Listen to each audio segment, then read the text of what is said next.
students, I am Dr. Anandi. Welcome to my channel Make Biology Simple.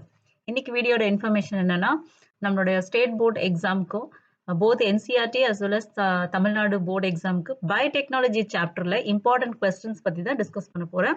So இந்த சேனலை நீங்க first time பார்க்குறீங்கன்னா subscribe பண்ணுங்க. So என்னுடைய சேனல்ல நீட்டோடைய basic information, preparations, schedule, how to apply MCQs for the NEET preparation as well as how to prepare for the board exam. So இத பத்திய டீடைல்ஸ் தான் உங்களுக்கு எல்லா வீடியோஸும் போட்டுட்டு வரேன்.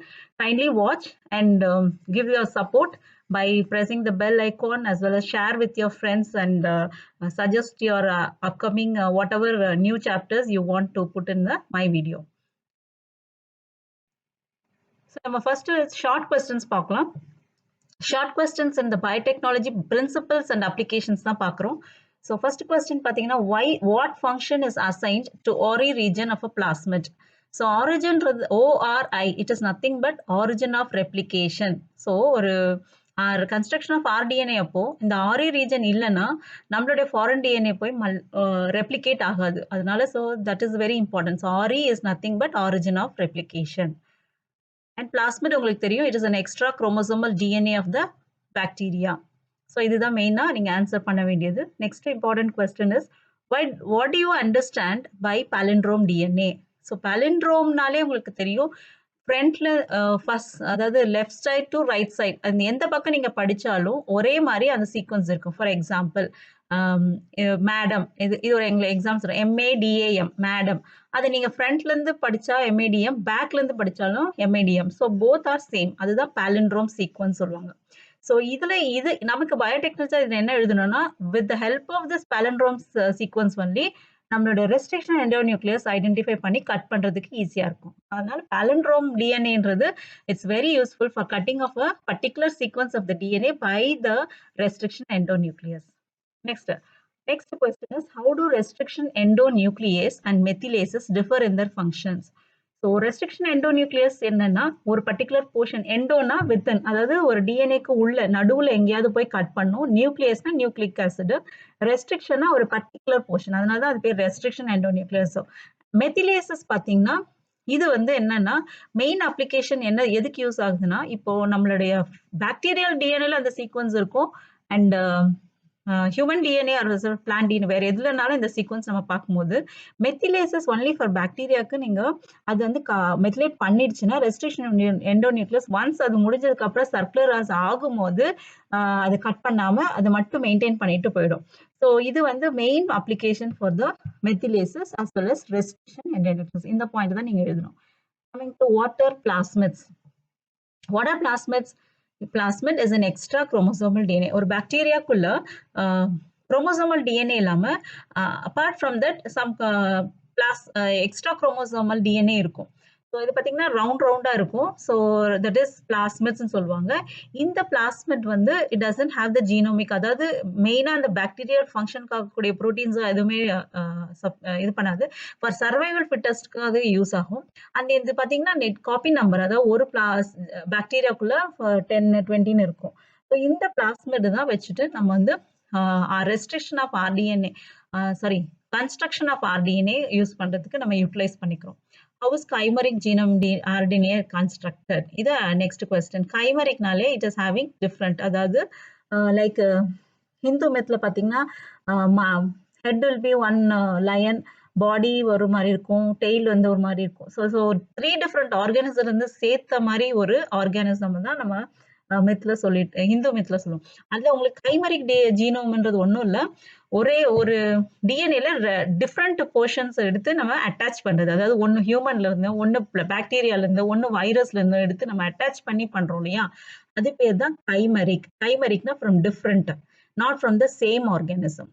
Next question, what are selectable markers? செலக்டபிள் மார்க்கர்ஸ்ன்றது என்னன்னா, I told you no plasmids எதுக்காக மெயினா யூஸ் பண்றோம்னா சர்வைவல், அதோடைய சர்வைவலுக்கு அது யூஸ் ஆகுது. இப்போ செலக்டபிள் மார்க்கர்ஸ் இருந்தா நம்ம குளோனிங் அப்போ இதை நம்ம அழகா செலக்ட் பண்ணி எடுக்கிறதுக்கு இந்த மார்க்கர்ஸ் யூஸ் பண்ணோம். அது வெரி சிம்பிள். அந்த குளோனிங் அப்போ இந்த blue colonies, red colonies isolation, அப்புறம் அந்த ஆம்பிசிலின் ரெசிஸ்டன்ட், tetracycline resistant இந்த மாதிரி antibiotic resistant gene இருக்கும் and enzyme genes இருக்கும். So these are the genes which is present in the plasmid. அதை வச்சு தான் நம்ம isolate பண்றதுக்கு யூஸ் பண்றோம். அதுதான் selectable markers நீங்க எழுதணும். What is recognition sequence identified by the EcoR1? EcoR1 உங்களுக்கு வந்து one of the restriction endonuclease. அதோட sequence என்னன்னு பாத்தீங்கன்னா GAATTC இதுதான் வரணும். So it is a 6 base sequence GAATTC. So இதுதான் வந்து recognition sequence. Write a short notes on insertional inactivation.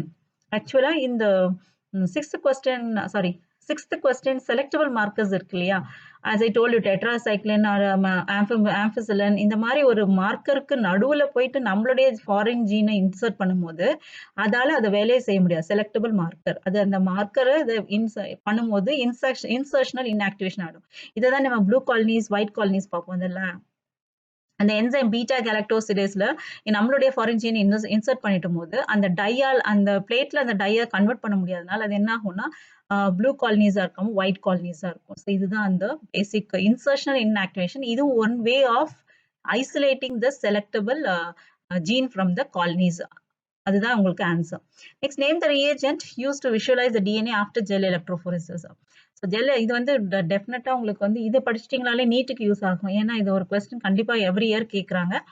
It is nothing but ethidium bromide. So ethidium புரோமைடோட principle என்னன்னா DNA double helix இருக்கு இல்லையா, ஸோ இந்த double ஹெலிக்ஸ்ல போயிட்டு இந்த உங்களுக்கு வந்து அந்த டிஎன்ஏ இன்னர் ஹெலிக்ஸ்குள்ள அந்த ஸ்டாக் ஆயிடும். அதாவது அடினைன் தைமன் குவானைன் சைட்டோசின். ஸோ இந்த இடத்துல போயிட்டு வந்து அது அட்டாக் ஆகும்போது என்ன ஆகும்னா உங்களுக்கு வந்து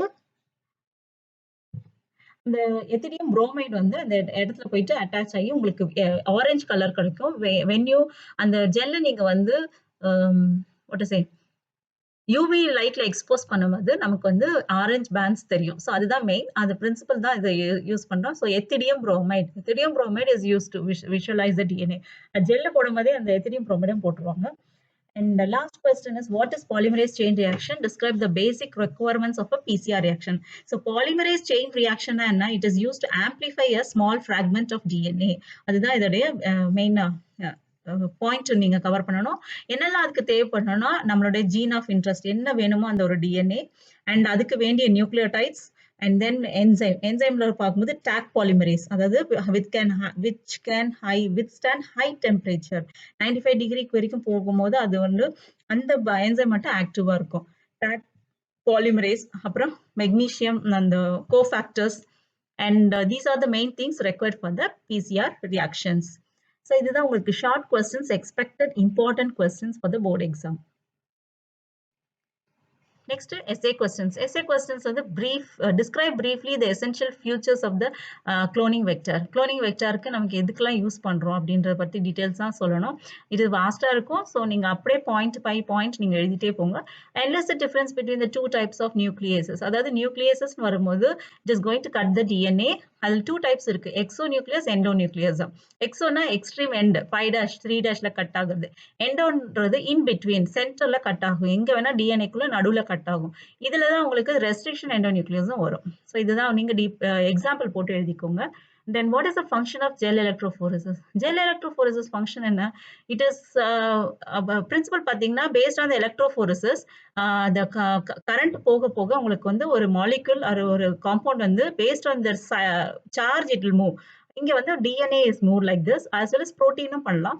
DNA gel electrophoresis move ஆகும்போது from the negative to positive move ஆகும், because DNA is having high negative charges because it carries phosphate. அதாவது நியூக்ளியோடைட்ல பாஸ்பேட் இருக்கு இல்லையா, phosphate is highly negative charge. So டிஎன்ஏன்னு பார்க்கும்போது மோஸ்ட் அந்த அவுட்டர் கோர்ல நெகட்டிவ் சார்ஜ் பாஸ்பேட்ஸ் இருக்கனால எல்லாமே எங்க கரண்ட் மூவ் பண்ணும்போது நெகட்டிவ்ல இருந்து பாசிட்டிவ் மூவ் ஆகும். Next, what are bioreactors? அந்த டேங்க் பயோரியாக்டர் அந்த டயக்ராம் போட்டு நீங்க அந்த பயோரியாக்டர் எதுக்கு யூஸ் பண்ணனா to produce a mass form of a particular compound or particular product. அதுக்காக தான் பயோரியாக்டர்ஸ் யூஸ் பண்றோம். அந்த நீங்க டயக்ராம் போட்டுக்கோங்க. What are restriction endonuclease? Why restriction endonuclease invaluable tools to genetic engineers? So restriction endonuclease இல்லைன்னா genetic engineering possible கிடையாது. So அதனால you tell that restriction endonuclease is very important for cutting the DNA and it is involved for the construction of restriction construction of rDNA அது நீங்க போடணும். Next is list the essential features that must be present in a cloning vector with a suitable example PBR322. PBR என்றது like earlier பார்த்தோம்ல EcoR1 அது மாதிரி PBR322 is one among the main plasmid which is used for the rDNA technology. So இதுக்கு வந்து நிறைய origin of sequence இருக்கும் and marker sequence இருக்கும், restriction endosite nucleus அந்த site இருக்கும். இதெல்லாம் இதனோட நீங்க வந்து எழுதிட்டு அதோட உங்களோட ஃபாரின் ஜீன் இன்சர்ட் பண்ணி காமிக்கணும். அதுதான் நீங்க எழுதணும். நெக்ஸ்ட் இந்த competitive cells and use of transmissions இதுவும் நீங்க வந்து டீடைல்ஸா உங்களுடைய புக்ல இருந்து படிச்சு நீங்க எழுதலாம். And steps in bacterial transformation அதாவது எப்படி எல்லாம் ஒரு குளோனிங்க்கு பாக்டீரியல் டிரான்ஸ்ஃபர்மேஷன் யூஸ் பண்ணுவாங்கன்றத கொடுத்துருக்கு. Both physical method and chemical method நீங்க எழுதலாம். And application of PCR வரும்போது PCR is a very good technique involved in the amplification of the PCR and it is involved for the cloning use பண்ணிக்கலாம், forensic departmentல is identification of victims use பண்ணிக்கறாங்க. Then so many other things இருக்கு, உங்களுக்கு அதெல்லாம் நீங்க எழுதிக்கோங்க. And mention the use of herbicide tolerant crops. Herbicide tolerant crops, it can withstand high temperature, high water content and மெயினா பாத்தீங்கன்னா insecticides இதெல்லாமே வரும். இப்ப இங்க இதெல்லாம் பாத்தீங்கன்னா ஹெர்பிசைட் டாலரண்ட் கிராப்ஸ்ன்றது வீட்ஸ் இருக்கு இல்லையா, வீட் அன்வான்டட் பிளான்ட்ஸை நம்ம எப்படி கண்ட்ரோல் பண்ணி நம்மளுடைய ஹெர்பிசைட் அதாவது பிளான்ட்டை வச்சு பிளான்ட்டை வந்து நம்ம க்ரோத்துக்கு யூஸ் பண்றது தான் ஹெர்பிசைட் டாலரண்ட் கிராப்ஸ். ஸோ இது உங்களுக்கு வந்து புக்ல டீட்டெயிலாக கொடுத்துருக்காங்க. So utilise all the topics and study thoroughly and finally put up all points in your answer sheets. So that's all in today's session. Next video, next chapter நம்ம பார்க்கலாம். Thank you students.